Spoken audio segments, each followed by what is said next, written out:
Baba, ni katika jina la Yesu Kristo, mwana wa Mungu, ninakutukuza, ninakuinua. Ninanyenyekea kabisa chini eneo za miguu yako Yesu. Ni kwa maana unaweza, kwa maana unatosha. Tazama mtu huyu anayenitazama na anayelisikiliza neno lako na maujumbe haya Bwana uliachilia ndani ufahamu wangu. Ukamfungue Mungu, asisikilize kimwili, ukatulize ufahamu wake ili upate kumfungua Bwana, katika jina la Yesu Kristo mwana wa Mungu. Amen. Leo ninataka nikufundishe au tusome neno la Mungu na ulitafakari. Waefeso sura ya 3 mstari wa 20. Waefeso sura ya 3 mstari wa 20. Neno hili linanifurahisha sana.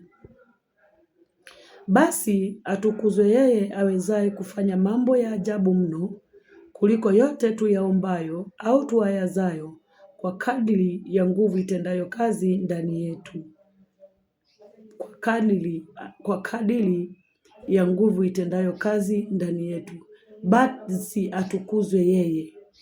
Atukuzwe Mungu anayefanya kazi, anayejibu maombi zaidi ya tunavyoomba, zaidi ya tunavyowaza, kwa kadiri ya nguvu inayotenda kazi ndani yetu.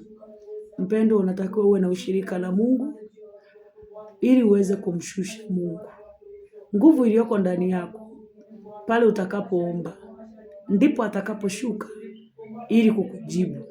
Ikiwa huna nguvu ya kumgusa Mungu, ikiwa unaomba kwa tamaa zako mwenyewe, ikiwa unaomba kwa mawazo yako mwenyewe, ikiwa moyo wako uko mbali na Mungu, hautaweza kumshusha Mungu.